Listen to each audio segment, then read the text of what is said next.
Hi, I'm Eve Menezes Cunningham, and welcome to the Feel Better Everyday podcast, helping you connect with and take better care of yourself and create a life you don't need to retreat from. Welcome to episode 13 of the Feel Better Everyday podcast. Today's guest is Veena Ugagal, and I hope that you enjoy listening to her as much as I enjoyed talking to her. And to explain the time lag, I'm only releasing this now, even though we spoke back in August 2023, because I'm releasing these episodes to complement the Love Your Whole Self 2024 chakra journey. And you can sign up to this whether you're listening to this in the future or presently, and you'll still be able to access all of the journey. But we're currently, at time of recording, at time of releasing, working with the sacral chakra. So very much about pleasure and sensuality and feeling embodied in a gorgeous way. So that's why we have a few yoga episodes at the moment. As you listen to Veena talk, she's a fantastic yoga therapist. She was my supervisor, one of my supervisors when I was doing my yoga therapy for mental health training well over a decade ago.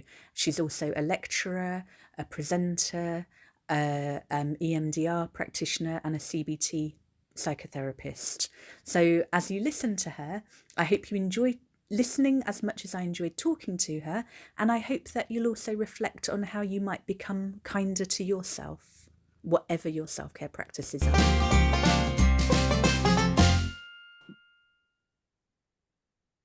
Welcome, Veena. Thank you so much for joining me, Veena Ugagal. I hope I've said that correctly. Near enough. No, I'm so sorry. I think even I don't pronounce it correctly, so don't worry. I get the same with my name, Eve Menezes. I'm like Eve. Anyway, sorry. Yeah. Welcome, welcome, welcome. Thank you for joining me. And Thank you. I met you over a decade ago. You were one of the supervisors when I did my yoga therapy for mental health training. And we became friends through that. Yes. But yeah, and then you trained as a CBT psychotherapist. And what are you working on now? How long have you been doing it? So I went into the NHS, I think, probably not long after we met, I think. And I went down the IAPT route. So for anyone who doesn't know that, that's kind of like the frontline service for people with common mental health difficulties or so-called common mental health difficulties. So I was kind of working using cognitive behavioral therapy, I think since around 2013. So I'm working various different levels. So in the UK, we have different intensities of services that are according to what's called the stepped care model. So you have like step 2, step 3, step 4, the higher the number. The greater the difficulty, the more intense the support that's required. So I've worked in kind of step 2 services, step 3 services, step I think is it a step 6 service, but the most severe kind of anxiety difficulty service. But I left the NHS, so I've spent a long time in the NHS, about 10 years, and last year, maybe about 18 months ago, decided to have a break from the NHS. It wasn't particularly that I was desperate to leave or anything. I was actually quite torn and felt very guilty about going and leaving my lovely supervisor and manager and team. But I just felt that the time was right to maybe just see how it was to expand my private practice. So I've been doing a little bit of private practice for a couple of years by then. And I just felt it might be quite nice to go out on my own. And it's been nice because it's given me time to, like, I did some more training. I did some the EMDR training, so I know to use EMDR with clients as well.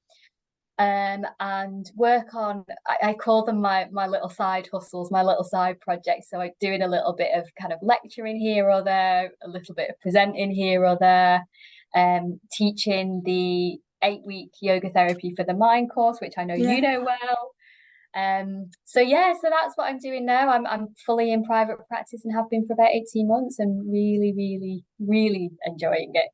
And there'll be links to all of that in the show notes. But I would love to hear what your ideal morning routine is. Like, if you had all the time and energy in the world, and then what your actual. So when I say about morning routine, not just basic self-care, but helping you No, connect with the divine as well. yeah. This is such a great question, and it's so nice to have the opportunity to reflect on this because we don't often have that time, do we? But so do you want my ideal one first of all? Yeah. Yeah. So Yeah. my ideal one would be, I would love to be able to do like an hour of yoga on the mat, to get the mat out and have a good hour of doing a yoga practice. To be able to sit down for 20 minutes after that and do, some dedicated breathing practice, some dedicated mindfulness meditation practice. I would love to read more. So, I remember when I first got interested in yoga and psychology and therapy, I certainly wasn't I wasn't so aware of the philosophy, surrounding yoga and that's part of yoga. But I really, really love the philosophy side of yoga now. So there's a Yeah. lot of kind of teachers, some alive, some no longer alive, that I really like to listen to and read. So I would love to be able to have again some more time to do that in the mornings, just to be able to connect with those, because I think that is one of the ways that I really like to connect with the bigger picture. Yeah. And if you're happy Um, to share some of those, I'll include them in the show notes as well. Any book yeah, recommendations? absolutely, absolutely. Um, Music, like I'd love to have more time to listen to music. I really love, I really understand the therapeutic benefit of making sound, Yeah. whether it's when we think about kind of more esoteric practices and chanting, or Yep. whether it's just literally singing in the shower to your favorite, band. Yeah. I'd love to have more time to listen to music in the morning, and I'd love to have more time to be out in nature. Mm-hmm. I think that is another way that, as I've got older, really, really value that as not only a way to support health, in a more obvious way, but as a way again to connect to that. You really feel like you are this very small thing in this very big setup, if Yeah. you like. So yeah, I mean, they would be, I mean, within that, I guess there are lots of little practices, like so things like compassion practices and various different things that I do with my clients, from a therapy standpoint. But I guess as a morning routine, if I had all the time in the world, they would be my staples. Yeah. So now tell me about the bare minimum, or what you actually do. What So, happens? yeah. Yeah. So yeah, it really does depend on how much time I've got. If it's a good day and I feel like, yeah, I've done well there at kind of ticking some of those boxes somewhat, I probably would have done maybe 10 or 10 or 15 minutes of yoga practice. And actually, I should say another thing that I would probably include is some high intensity practice as well. So ideally, like I quite like Joe Wicks's 20 minutes YouTube Okay. practice high intensity training videos. So that would be included in my ideal. But what I try and do is, I know that, let's say if I've only got 10 or 15 minutes in the morning, I'll do a little bit of drawing on a couple of some high intensity moves and then doing some yoga. I might put a breathing practice in there. So I feel like I'm just doing a little bit of each of those Yeah. things. I don't tend to be able to get out in the morning, and it's quite difficult to get anywhere. Oh, actually, I was going to say anywhere kind of green. I mean, I'm quite lucky. I am in London, but I am near some green stuff. So, but I don't tend to do that in the morning. I do tend to just dive straight Yeah. into to work. But where possible, I will do a little kind of 10-15 minute little shimmy of some sort. And that is my morning. There's no, often it doesn't even involve getting the yoga mat out. It's just kind Yeah. of getting on the floor, getting on the Yeah. floor and starting. Absolutely. Yeah.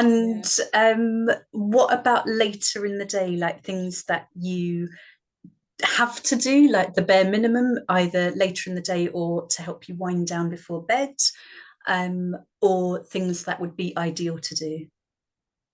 So, I mean, again, ideally, I would like to have more time to do some of the things that I do, which I'll come on Yeah, to in a minute. Um, but again, it's not always possible. Sometimes I don't tend to work late, but I do. Um, sometimes it is 6 o'clock when I'm logging off, so there's not a lot of um time in the evening. Then by the time you've kind of made some food and showered or whatever. But what I do try and do is once I've come out of the shower, so I will that's where I'll bring my music in. yeah. So I'll always have some sort of music on in the shower. My partner is always ribbing me for it. So that's where I'll get some of the music in. And then it on a good day, so when I'm really good, I'll probably listen to one of my teachers that I like to listen to for a little bit of philosophy. And Hmm. then I'll probably follow that with just a short 10 minutes seated meditation. Yeah, But that, by no means does that happen every evening, like by yeah. no means. And then so that's kind of like early evening or like mid evening. And then I've got into a really, again, it's nice to reflect on this. I've got into a habit of listening to, like, I have a couple of recordings that I listen to. So one is a yoga nidra that I really love, and it's specifically for sleep, and that Uh-huh. really helps. So I really like that. I mean, I don't particularly have any problem sleeping, to be honest, but it just really sends me off Yeah. quite nicely. And then I also found, and again, I'm more than happy to share the link for these. The guy is called Gary Macklin or Malkin, I think his name is, and he's a composer. But what he did is he put together what he calls these wisdom moments. So it's a meditation with some really beautiful kind of imagery and some really beautiful music. Uh-huh. And again, it's just a very nice thing to have on in the background as I'm falling asleep. So they're Okay. my kind of wind downs. Ah, and what would you say you depend on the most? Like, what would be your essential? So if I could only have one of those, I would say it's probably the yoga nidra is the one that I Hmm. go to the most. Yeah. Yeah. I've finished a lunar cycle off daily, and I've kept it up since I finished it, even though it was a challenge to do it daily. But Yeah. I'd been facilitating them for like over a decade, and all of a sudden it's like I can't imagine going a day without, because Without they are for different types of mood, different types of, yeah, they're a delight. Um, nice. yeah. What if you could go back in time, would you send in terms of love and advice for young Vina starting out on this journey? Learn how to be kind to yourself. Yeah. That would be the first one. Learn how to be kind to yourself. So really, I'm a big, big fan of compassion focused Yep. therapy and compassion practice. And again, that's something that I really draw on with a lot of clients because for one reason or another, we're just not so great at that skill. Yeah. And looking back, I certainly in my younger years have not been kind to myself. Um, and again, I'm thinking of acceptance and commitment therapy. Be aware of what you can change and accept what you can't. Yeah. Yeah. They That's would be mine. beautiful. Yeah. Where can people find you? So people can find me. So I have a website, which I will share the link. I'll let you share the link for that. But it's basically VinaYugargleYogaTherapy.com. Uh-huh. I am on social media as well, but I'm not super active. But I'm on Instagram and I'm on Facebook and I'm on LinkedIn. So there are ways to find me that way as well. And if anyone wanted to see me in person, I'm in London. So excellent. Some people still do that these days. Absolutely. And I'm thinking, I know people looking for EMDR in London, and yeah, absolutely. But it's been as expected. It's been too long, but thank you so much for taking the time. It's been gorgeous to catch up with you, and thank you for being one of my first guests. Oh, you too. It has. It's been a very long time since we spoke to each other, but it feels just like yesterday. Yeah.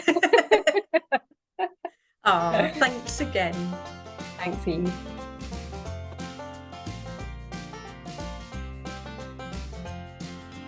Thank you for listening to episode 13 of the Feel Better Everyday podcast with today's guest, Veena Ugagal. I am Eve Menezes-Cunningham. I'm your host and also produced this and so far all these episodes. In case you can't tell, I'm learning a lot, but there's a lot still to learn. I'd love to know how you get on in terms of music, reading, yoga, high intensity training, yoga nidra and other practices that Veena mentioned. I'd love to hear from you, and I'd also really appreciate it if you enjoyed the podcast and are happy to review, rate, share, comment. And if you didn't enjoy the podcast, I'd also love to hear from you, because I'm wanting it to be as beneficial for as many people as possible. Next week, I'm looking forward to sharing my interview with the fantabulous Susie Walker, formerly Susie Greaves, who was editor at Psychologies magazine. She now runs the delightful Heartleap Club over on Substack, and I'm looking forward to sharing that with you next week.